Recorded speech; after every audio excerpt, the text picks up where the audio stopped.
Swayam Prabha. Digital India. Educated India.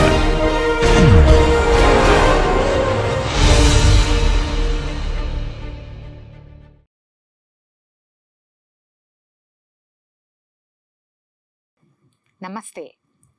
போன வகுப்பில் f of x என்ற செயல்பாடு 0 to ஆல்ஃபா என்ற இடைவெளியில் வரையறுக்கப்பட்டு தொடர்ச்சியானதாக இருந்து ஆசிலேஷன்ஸ் உடைய செயல்பாடாக இருந்தால் அந்த செயல்பாடு f of x-ஐ Bessel functions of order n என்பதின் தொடர் விரிவாக்கமாக எழுத முடியும் என்பதை பார்த்தோம். அவ்வாறு எழுதுவதற்கு நமக்கு Bessel functions of order n நிறைவு செய்யும் ஆர்த்தாகனாலிட்டி ப்ராப்பர்ட்டி உதவிகரமாக இருந்தது. இப்பொழுது சில உதாரணங்களை எடுத்துக்கொண்டு இதை நன்கு புரிந்து கொள்ளலாம். Alpha 1, alpha 2 etcetera alpha n என்பவை J0 of x is equal to 0 என்ற சமன்பாட்டின் பாசிட்டிவ் ரூட்ஸ் என்று கொடுக்கப்பட்டிருக்கிறது. அதாவது நேர்மறை மூலங்கள் என்பதாக கொடுக்கப்பட்டிருக்கிறது.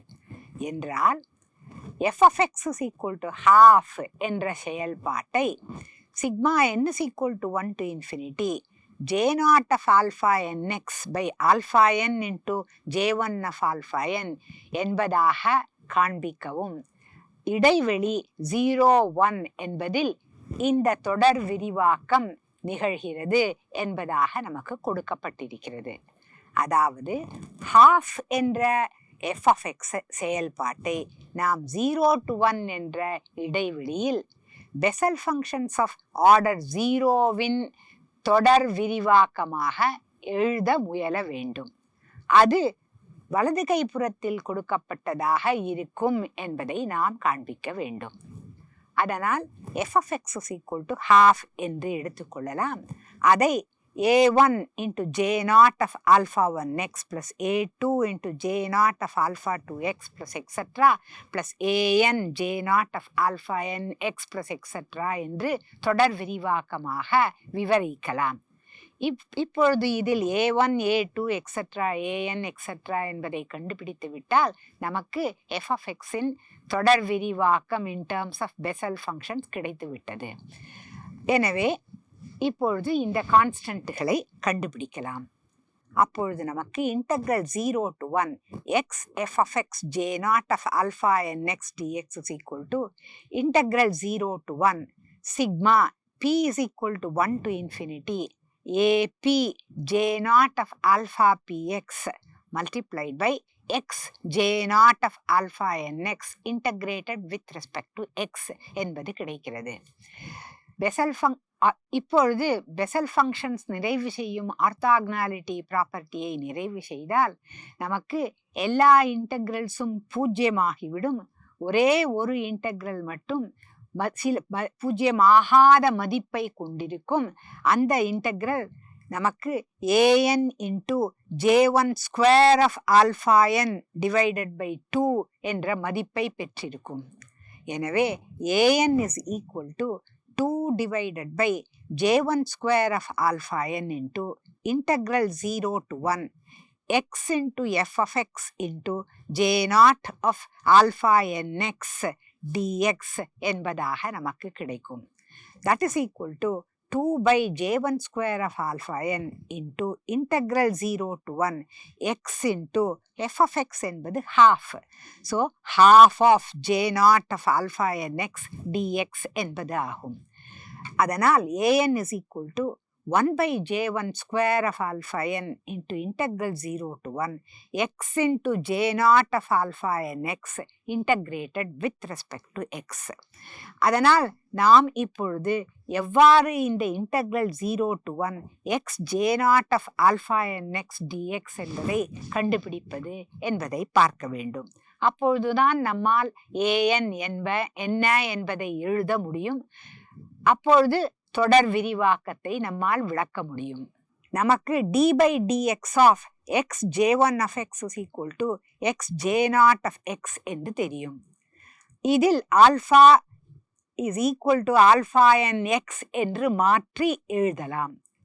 அப்பொழுது d of alpha n x into j1 of alpha n x is equal to alpha n x into j naught of alpha n x into d of alpha n x என்பது ஆகும். That is equal to alpha n x into j naught of alpha n x into d of alpha n x என்பது alpha n into dx. அதனால் வலதுபுறம் alpha n square into x into j naught of alpha n x into dx என்பதாக வரும். அதனால் நமக்கு இன்டகிரண்டில் x j naught of alpha n x என்று இருக்கிறது. அதனால் நாம் x j naught of alpha n x is equal to 1 by alpha n square into alpha n x into j1 of alpha n x என்று எழுத முடியும். அதனால் integral 0 to 1 x into j naught of alpha n x dx is equal to 1 by alpha n square into alpha n x into j1 of alpha n x between 0 to 1 என்பதாக கிடைக்கும். That is equal to 1 by alpha n into j1 of alpha n என்பதாக மாறும். இதிலிருந்து an is equal to 1 by j1 square of alpha n multiplied by 1 by alpha n into j1 of alpha n என்பதாக கிடைக்கிறது. ஏனெனில் an is equal to 1 by j1 square of alpha n into integral 0 to 1 x j naught of alpha n x dx. இப்பொழுதுதான் நாம் இந்த இன்டகிரலை 1 by alpha n j1 of alpha n என்று கண்டுபிடித்தோம். அதனால் an is equal to 1 by j1 square of alpha n into 1 by alpha n into j1 of alpha n which is equal to 1 by alpha n into j1 of alpha n என்பது ஆகும். அதனால் அதனால் a1 is equal to 1 by alpha 1 j1 of alpha 1, a2 is equal to 1 by alpha 2 j1 of alpha 2 etc. an is equal to 1 by alpha n j1 of alpha n etc. என்பதாக எல்லா கான்ஸ்டன்ட்டுகளும் நாம் கண்டுபிடிக்க முடிந்துவிட்டது. இதை f of x இன் தொடர் விரிவாக்கத்தில் எழுதலாம். அப்பொழுது நமக்கு f of x is equal to 1 by alpha 1 j1 of alpha 1 into j naught of alpha 1 x plus 1 by alpha 2 j1 of alpha 2 into j naught of alpha 2x plus etc. plus 1 by alpha n j1 of alpha n into j naught of alpha n x plus etc. என்பதாக கிடைக்கிறது. இப்பொழுது இதை நாம் summation n is equal to 1 to infinity j naught of alpha n x divided by alpha n into j1 of alpha n என்பதாக எழுத முடியும். இதிலிருந்து நமக்கு half என்ற செயல்பாடு 0 1 என்ற இடைவெளியில் பெசல் functions of order 0களின் தொடர் விரிவாக்கமாக இவ்வாறு விவரிக்கப்படுகிறது என்பதை காண்பிக்கிறது. அடுத்த உதாரணமாக நாம் செயல்பாடு f of x I x cubed என்று எடுத்துக்கொள்ளலாம். இந்த செயல்பாடு 0 to 3 என்ற இடைவெளியில் வரையறுக்கப்பட்டிருக்கிறது. நாம் ஃபூரியர் பெசல் விரிவாக்கத்தை கண்டுபிடிக்க வேண்டும். எம்மாதிரியான தொடர் விரிவாக்கம் வேண்டும்? j1 of alpha n x என்ற பெசல் functions of order 1களை கொண்ட தொடர் விரிவாக்கமாக நமக்கு x cubed என்ற செயல்பாட்டை 0 to 3 என்ற இடைவெளியில் எழுத வேண்டும். அதனால் x cubed is equal to a1 j1 of alpha 1x plus a2 j1 of alpha 2x plus etc. plus an into j1 of alpha nx plus etc. என்று எடுத்துக்கொள்ளலாம். இதில் alpha 1 alpha 2 etc. alpha n என்பவை j1 of alpha x is equal to 0 என்பதின் மூலங்கள்.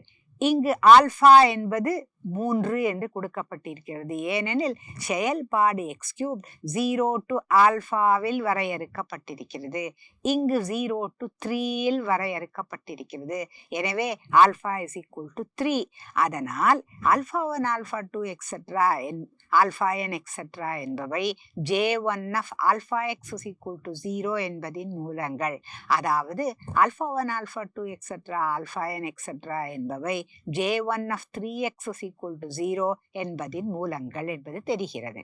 எனவே anகளை கண்டுபிடிப்பதற்கு நாம் இந்த x cubed equal to தொடர் விரிவாக்கமாக இருப்பதை J1 of alpha n x into x என்பதால் மல்டிப்ளை செய்துவிட்டு பின்னர் with respect to X between X is equal to 0 and X is equal to 3 integrate செய்ய வேண்டும்.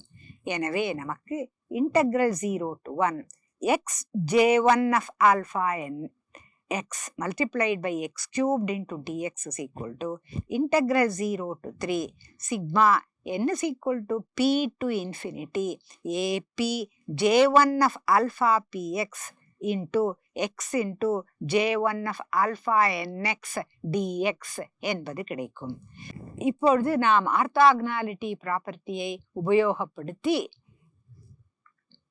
இந்த integral of 0 to 3 sigma n is equal to p to infinity ap J1 of alpha px into x J1 of alpha nx dx is equal to integral 0 to 3 an into J1 of alpha nx into x into J1 of alpha nx dx என்று எழுத முடியும். ஏனெனில் n is equal to p என்கிற பொழுதுதான் அது பூஜ்யம் அல்லாத மதிப்பை கொண்டிருக்கும். n not equal to p என்கிற பொழுது பெசல் ஃபங்க்ஷன் ஆர்த்தோகனாலிட்டி ப்ராப்பர்ட்டியினால் அந்த டேர்ம் பூஜ்யம் ஆகிவிடும். எனவே இந்த integral 0 to 3 an J1 of alpha nx into x into J1 of alpha nx dx என்பதை 3 square by 2 into J2 square of 3 alpha n என்று எழுதலாம். ஏனெனில் J1 square of alpha nx into x integrated between 0 to alpha is going to be alpha square by 2. இங்கு alpha என்பது 3 multiplied by J nu plus 1 square of alpha n into alpha. So இங்கு nu என்பது 1. இங்கு nu என்பது 1 ஏனெனில் நாம் Bessel function of order 1 மூலம் இந்த தொடர் விரிவாக்கத்தை எழுதியுள்ளோம். அதனால் nu is equal to 1. அதனால் nu plus 1 என்பது 2 ஆகும். J nu plus 1 square என்பது J2 square ஆகும். அதனுடைய argument alpha into alpha n என்பதாக இருக்கும். இங்கு ஆல்பா என்பது 3. எனவே நமக்கு J2 square of 3 alpha n என்பதாக இங்கு கிடைத்திருக்கிறது. இதை கொண்டு an is equal to 2 by 9 into J2 square of 3 alpha multiplied by integral 0 to 3 x to the power of 4 J1 of alpha nx dx என்பதாக கிடைக்கிறது. இப்பொழுது நாம் இந்த இன்டகிரலை இவாலுவேட் செய்ய வேண்டும். நாம் ரெக்கரன்ஸ் ரிலேஷனை உபயோகப்படுத்தலாம். இதற்கு முந்தைய வகுப்பில் நாம் integral x power 4 J1 of x dx is equal to x power 4 J2 of x minus 2x cubed J3 of x என்று காண்பித்து விட்டோம். அப்பொழுது x power 4 J1 of x dx என்பதை x square into x square into J1 of x என்று எழுதி பின்னர் recurrence ரிலேஷனை உபயோகப்படுத்தி இன்டகிரேஷன் பை பார்ட்ஸ் மூலம் இந்த இன்டகிரலை எவாலுவேட் செய்து அது ரைட் ஹேண்ட் சைடில் இருக்கும் எக்ஸ்பிரஷனாக இருக்கிறது என்பதை காண்பித்து விட்டோம். இப்பொழுது அதை இங்கு உபயோகப்படுத்தலாம். எனவே x power 4 J1 of x dx integrated with respect to x is equal to x power 4 J2 of x minus 2x cube J3 of x என்பதை இப்பொழுது எடுத்துக்கொண்டு உபயோகிக்கலாம். இதில் x is equal to alpha n x என்ற மாற்றத்தை செய்யலாம். அப்பொழுது integral alpha n power 4 x power 4 J1 of alpha n x into alpha n dx is equal to alpha n power 4 into x to the power of 4 into J2 of alpha nx minus 2 into alpha n the whole cubed into x cubed into j3 of alpha n x என்பதாக கிடைக்கும். இங்கு alpha n cubed என்பதை cancel செய்துவிட்டு எழுதினால் நமக்கு integral alpha n square into x power 4 into j1 of alpha n x dx is equal to alpha n into x power 4 into j2 of alpha n x minus 2x cubed into j3 of alpha n x என்பதாக கிடைக்கிறது. எனவே integral 0 to 3 alpha n square x power 4 j1 of alpha n x dx is equal to இந்த வலதுபுறத்தில் இருப்பதை between x is equal to 0 and x is equal to 3 evaluate செய்ய வேண்டும். That is equal to alpha n into 3 power 4 that is 81 into j2 of 3 alpha n ஏனெனில் x is equal to 3 minus 2 into 3 cubed that is 27 into j3 of alpha n x x is equal to 3 alpha n minus lower limit 0 will இவை 0 ஆகிவிடும். எனவே இதை simplify செய்தால் நமக்கு 81 alpha n j2 of 3 alpha n minus 54 into j3 of 3 alpha n divided by alpha n square is equal to integral 0 to 3 x power 4 into j1 of alpha n x integrated with respect to x என்பதாக கிடைக்கும். இந்த இன்டெக்ரலை தான் நாம் கண்டுபிடிக்க வேண்டும் என்று பார்த்தோம். எனவே இந்த வலதுபுறத்தை கொண்டு நாம் an என்பது என்ன என்று எழுதலாம். அதனால் an is equal to 2 by 9 j2 square of 3 alpha integral 0 to 3 x power 4 j1 of alpha n x dx என்பதாக நாம் கண்டுபிடித்திருந்தோம்.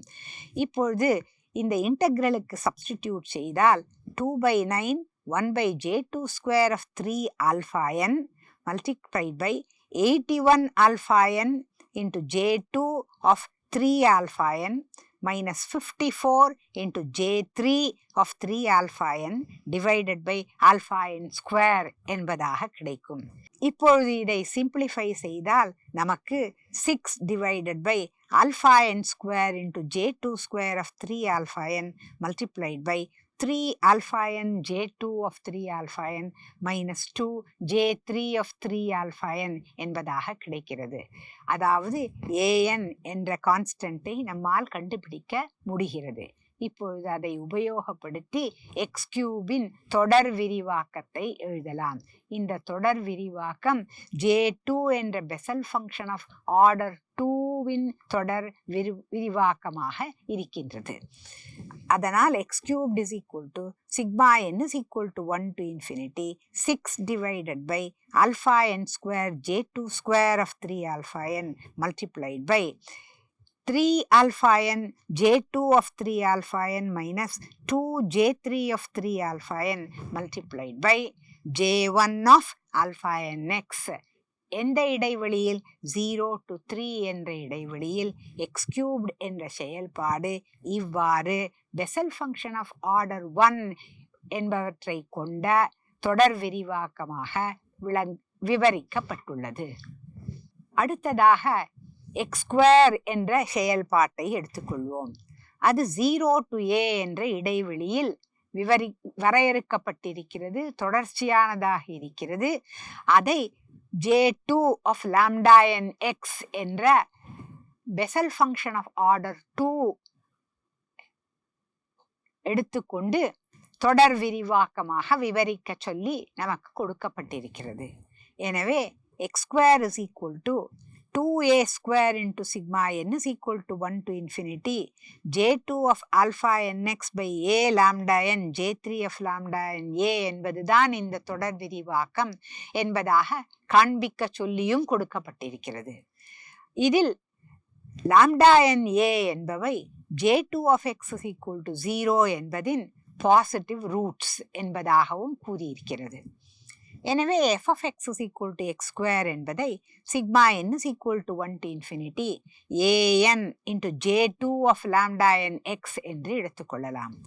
இதை xj2 of lambda n x என்பதால் பெருக்கி பின்னர் with respect to x between x is equal to 0 and x is equal to a integrate செய்யலாம். Integral 0 to a x square into x into j2 of lambda n x dx is equal to an integral 0 to a x j2 square of lambda n x dx என்பதாக கிடைக்கும். ஏனெனில் நாம் ஆர்த்தாகனாலிட்டி property of Bessel functions உபயோகப்படுத்தி இருக்கிறோம். இந்த இன்டெக்ரலின் மதிப்பு என்ன என்று பார்க்கலாம். Integral 0 to a x cubed j2 of lambda n x dx is equal to an into a square by 2 into j3 square of lambda n a என்பதாகும். அதனால் x cubed into j3 of lambda n x divided by lambda n between the limits 0 and a is equal to an into a square by 2 into j3 square of lambda n a என்பது ஆகும். எனவே upper limit a ஐ உபயோகப்படுத்தினால் அது நமக்கு a cubed into j3 of lambda n a divided by lambda n என்பதையும் lower லிமிட்டில் இது 0 ஆகிவிடும். is equal therefore a cubed into j3 of lambda n a divided by lambda n is equal to an into a square by 2 into j3 square of lambda n a என்பதாக கிடைக்கும். எனவே an is equal to a cubed j3 of lambda n a by lambda n into 2 by a square j3 square of lambda n a என்பதாக கிடைக்கும். இதை simplify செய்தால் நமக்கு 2a square by a lambda n j3 of lambda n a என்பது கிடைக்கிறது. அதை உபயோகப்படுத்தி நம்மால் x square என்ற செயல்பாட்டை 2a square into sigma n is equal to 1 to infinity j2 of lambda n x divided by a into lambda n into j3 of lambda n a என்பதாக எழுத முடிகிறது. இதைத்தான் காண்பிக்க சொல்லி நமக்கு கணக்கில் கொடுக்கப்பட்டிருக்கிறது. இத்துடன் இந்த வகுப்பை முடித்துக் கொள்ளலாம். மேலும் சில பண்புகளை அடுத்த வகுப்பில் பார்க்கலாம்.